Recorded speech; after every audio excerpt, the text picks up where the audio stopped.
우리가 사는 세상을 사바세계라고 합니다. 사바란 인내를 의미하는 것이니 사바세계에 사는 모든 중생들은 필연적으로 참아야 하는 괴로움을 가지고 있습니다. 사는 동안에 누구나 사고팔란을 겪으면서 끝없이 인내해야 하는 것이 사바세계에 사는 중생들의 운명입니다. 사바세계의 지배자는 마왕파순입니다. 마왕파순은 깨달음을 방해하는 모든 경계를 의미하는데 중생의 마음을 미혹하게 하여 사바세계에서 벗어나지 못하게 합니다. 때로는 고통으로, 때로는 즐거움으로 중생들을 유혹하면서 사바세계의 구속에서 벗어나지 못하게 하는 것입니다.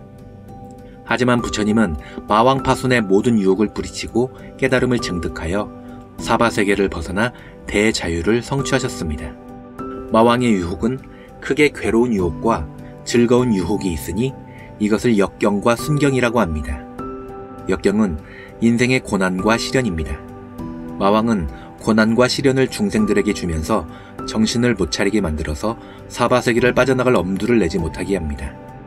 예를 들면 박복한 사람은 하루 종일 먹고 사는 일에만 매달려야 겨우 생활을 유지할 수 있어서 수행하여 사바세계를 벗어난다는 것은 엄두도 내지 못합니다. 또한 원수 같은 사람을 보내 함께 생활하게 만들면서 마음을 다 뒤집어 놓아서 원망 증오심이 들끓는 경우에도 깨달음을 얻어서 사바세계를 벗어나는 것을 생각하기 어렵습니다. 수행자가 수행 정진할 때 집안의 우환이나 가족의 질병, 생업의 위기와 같은 일이 발생하여 수행의 길을 포기하게 하는 경우도 있습니다. 반면에 순경은 달콤한 유혹으로 기쁨과 즐거움을 주어서 중생들을 이러한 순간의 즐거움에 취하게 하여 사바세계를 빠져나가지 못하도록 합니다.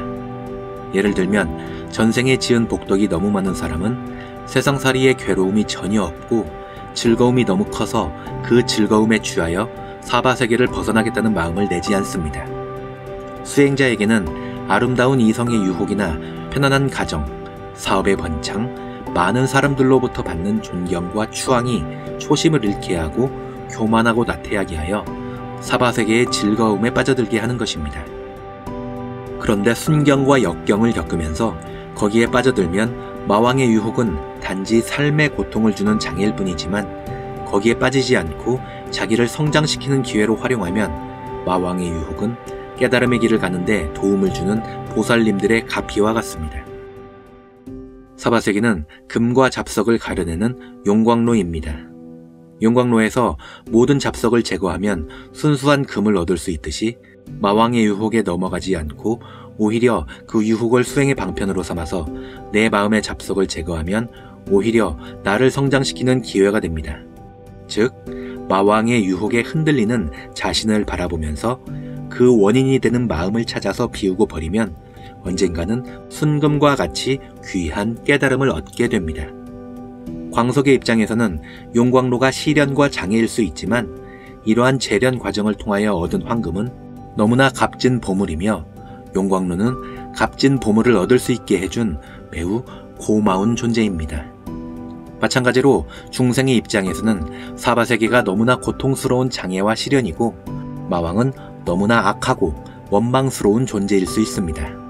하지만 이를 통해 깨달음을 이루고 나면 그 무엇과도 바꿀 수 없는 최고의 보물이며 사바세계와 마왕은 나의 성장을 위해 반드시 필요했던 최고의 도량이자 최고의 스승인 것입니다. 유마경 불사이품을 보면 마왕은 중생을 교화하기 위한 보살의 화현이라는 구절이 나옵니다. 마왕은 불가사의 해탈에 머무는 보살들이 방편으로 중생을 교화하기 위하여 나타나는 것이다. 불가사의 해탈에 머문 보살이라야 위덕이 있어 마왕의 핍박으로 중생에게 난감한 일을 보일 수 있는 것이지 범부는 아무 세력이 없으므로 마왕과 같이 중생을 핍박하지 못하나니 마치 큰 코끼리가 차고 밟는 일을 나귀는 감당할 수 없는 것과 같다. 이처럼 인생의 역경은 중생을 깨달음으로 인도하기 위하여 보살님들이 마왕으로 화연하여 핍박하는 것입니다. 따라서 수행자는 인생의 역경을 보살의 가피라 생각하여 거기에 빠지지 않고 지혜롭게 극복하면 자신을 성장시켜야 합니다. 인생의 역경을 지혜롭게 극복하며 성장했다는 것은 그가 겪은 어려움이 좋은 결과로 마무리되었다는 뜻이 아닙니다. 일의 결과와 상관없이 어려움을 해결하는 과정에서 평상시에는 좀처럼 드러나지 않았던 자기 내면의 중생심을 발견하고 그것을 항복받아 수행이 진일보되었다는 뜻입니다. 이 세상의 일은 때로는 성공적으로 마무리되기도 하고 때로는 실패한 상태로 마무리되기도 합니다. 하지만 중요한 것은 일의 결과가 아니라 그 과정을 통하여 어떻게 나를 성장시킬 것인가입니다. 작은 역경을 지혜롭게 극복하면 좀 더 큰 역경이 다가오는데 그 이유는 이미 극복한 고난으로는 수행자의 마음을 유혹할 수 없기 때문입니다. 보살님들이 좀 더 강한 역경으로 다음 단계의 수행을 도와주는 것입니다. 이 때문에 수행은 도구마성이라 하였으니 수행의 경지가 높아질수록 어려움도 함께 커집니다. 하지만 이미 대승수행의 핵심을 간파하여 자신과의 싸움에서 승리한 수행자에게는 어떠한 인생의 역경도 두렵지 않으니 경전에서는 이러한 상태를 무유공포라고 하였습니다. 수행자에게 인생 최대의 역경이 도래하면 그때가 바로 깨달음이 목전에 임박한 것이라고 볼 수 있습니다. 살면서 만나게 되는 행운과 불행, 선연과 악연, 천사와 악마, 재불보살과 마왕은 모두 동전의 앞뒤와 같아서 어떠한 시각으로 보느냐에 따라 인생의 약이 되기도 하고 병이 되기도 합니다. 그러므로 수행자는 이러한 상대적인 것들에 매이지 않고 모두가 깨달음으로 이끄는 방편으로 삼아서 정진해야 합니다.